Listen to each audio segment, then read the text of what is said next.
What's up, guys? It's me, obviously. Coming at you semi-live from my man cave. Coming at you with your podcast, week three, everybody. Hope everybody's getting some results, starting to see their team's potential or lack thereof, and then you can start making them trades. Y'all hit me up anytime. I'm the trade master. But anyways, let's jump right into our podcast program. Want to go ahead and let you guys know I got a special guest gonna drop by. I'm not gonna tell you who it is, but we'll have fun with that when that person gets here. Seems like I made an impact with a few people with the oops of the week, and this one was actually kind of difficult. I researched, and there were quite a few oops of the week, and there were several days where some teams left multiple home runs and multiple RBIs on the bench. And trust me when I say this, that's a downer, and it sucks. So, but I had to choose three. So this one was kind of difficult because there were two players that actually hit pretty much the same exact numbers. So I went with the better batting average, and you'll hear those names here in a minute. But I would love, this just brings me nothing but joy when I say this name. Number 3, Rally Monkeys, with Will Myers on Friday, who went 3 for 3, got a home run, an RBI, a home run, a run, 3 RBIs, a stolen base against Adam Wainwright, which, you know, he's been slumping a little bit, but oops, yes. Number 2, I'm going to give this one to Red Sox Nation. On Sunday, you benched Steve Souza Jr., who got 2 for 4, 2 runs, 2 home runs, and 3 RBIs. But yet again, the oops of the week goes to number 1, Rayford Peaches, benching Colby Rasmus. Now, I mean, I'm with you. I don't see where all this is coming from. We'll mention him later on. But Colby Rasmus went 2 for 3 on Thursday, 2 runs, 2 home runs, and 3 RBIs. Again, that's where that comes in. But for you 3, oops, you got picked. Maybe this week you'll make better decisions and not bench certain players. Yeah. But oops. Moving right along. Gonna jump into the batters of the week. Batter of the week goes to none other than, I think, Colby Rasmus, who got 5 runs, 4 home runs, drove in 10 RBIs, got 1 stolen base, and had a batting average of .316. Now, some may say, what about Anthony Rizzo? Look at his numbers. Anthony put up some pretty good numbers, I will agree, but guys, I mean, he did what he did, and he did it off of just 6 hits, and the rest of the time he's swinging, missing, striking out. Am I saying he's heating up? Sure. But did I think that he deserved the player of the week with his batting average that he had? Not really. So I'm going to give it to Colby Rasmus because, I mean, let's face it. I think he deserved it with a batting average like he did and doing what he did as a batter. I believe that he deserved that too.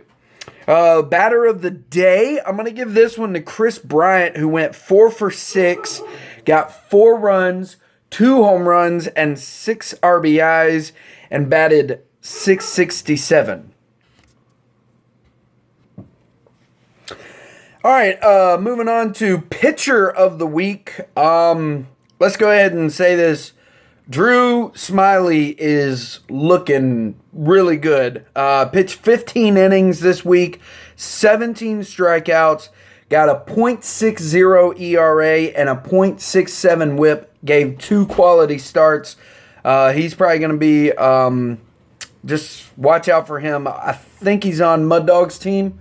So, Mud Dogs needs all the help he can get. But, pitching-wise, Drew Smyly, maybe Mud Dogs is looking out there to make a trade. I don't know. Oh, what's that? Is that time for a guest? We have a guest! Who's our guest? Ray! It's Rayford Peaches here in the flesh. Say hi. Podcasters.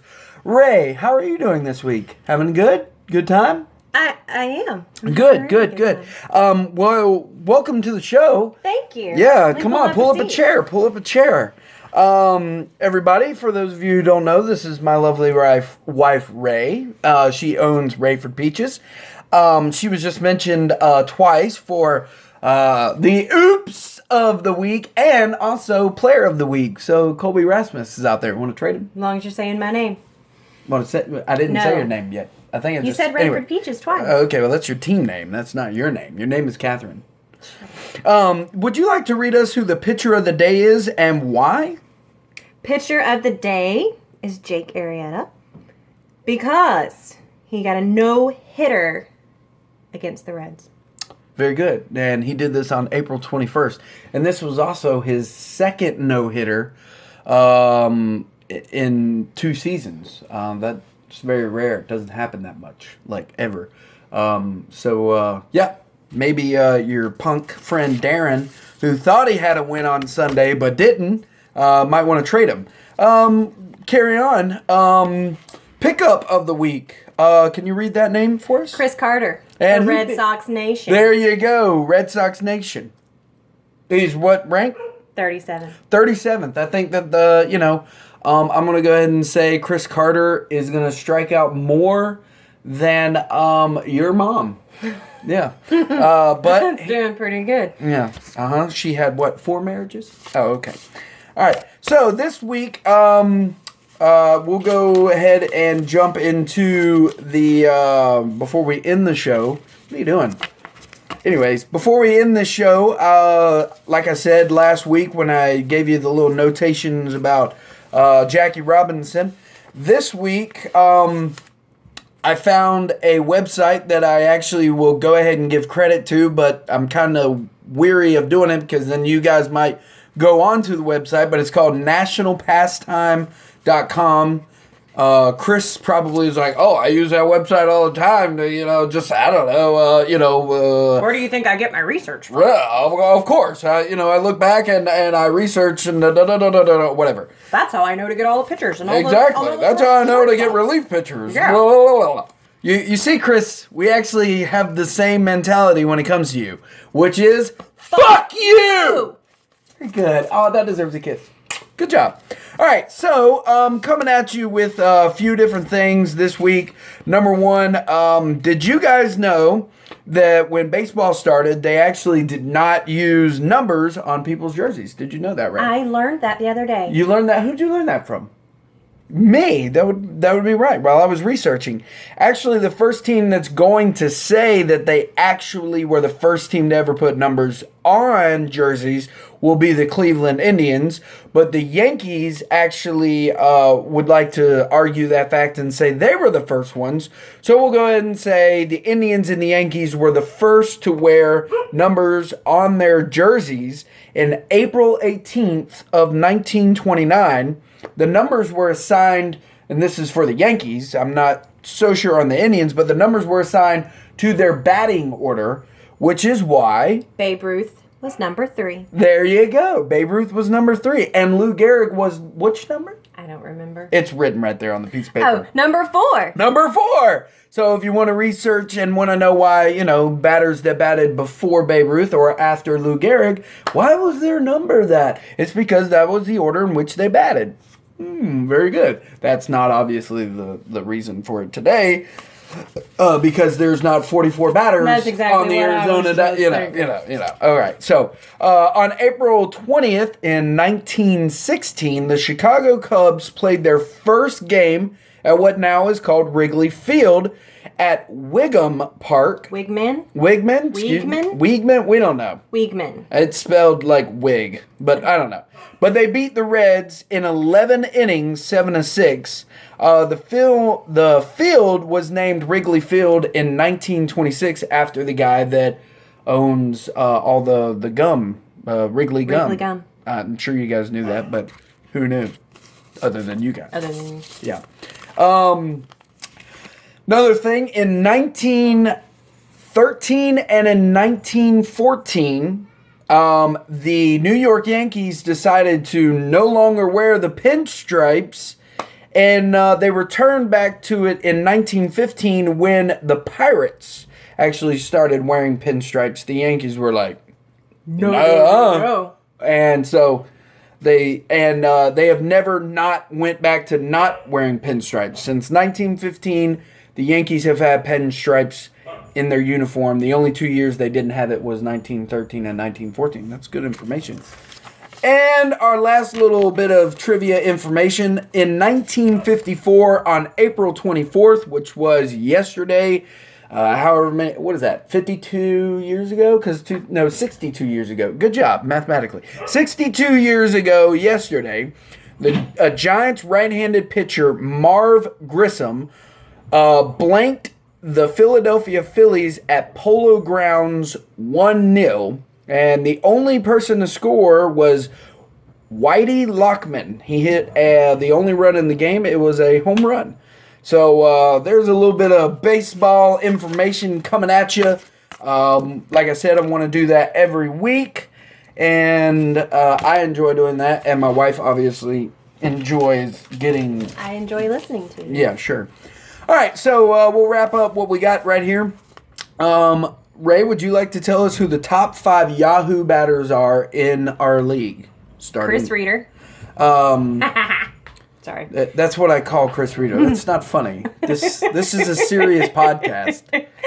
Bryce Harper, Jose Altuve, Josh Donaldson, Dexter Fowler, and Manny Machado. Very good.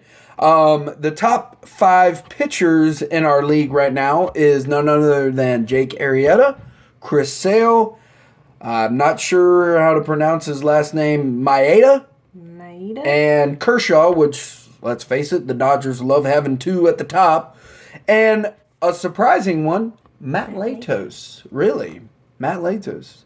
He's pitching some gems as of late. And your top 6 player, hater, ballers, teams. First one is still reigning, now 2 weeks in a row. Auto DraftKings. Number 2, Trippin' Billies. 3, Benchwarmers. 4, D's Nuts. Number 5, Rally Monkeys. And number 6, Red Sox Nation. I'd like to just go ahead and say that it would be in everyone's best interest if we could just go ahead and bring Rally Monkeys down even further. I'd love to see Nicole's team in there. And last but not least, if you guys obviously looked at, look, let's face it, last week was a crazy week, okay? There was a lot of good, close matchups, and then there was a blowout. You were blown out. I know. And I don't mean that in a sexual way at all. You were blown out. Trippin' Billies blew you away. Red Sox Nation beat Empire Strikes Back, but that game was a little bit closer than the score actually suggests. Darren thought he had me until Jose Altuve swiped some bags, and he tied this bitch. Rally Monkeys, ha! You lost. And swinging low, you lose 1, you lose 2, you lose 3. Oops. Looks like our... And Mud Dogs and No Crying in Baseball, you guys had a good matchup too, We're waiting for Nicole to come up in that top 6. She'll be here probably this week, who knows. But my matchup for the week right before we let you guys go is, I gotta say it, Auto DraftKings and Trippin' Billies. Why not? It's Team 1 versus Team 2. Makes sense, right? Hey, titties. Anyways, so we're signing off here. I'm glad I had a guest this week. Thanks for stopping by. Now get the fuck out. Everybody, hopefully you're enjoying yourselves. Peace, bitches! Shut up.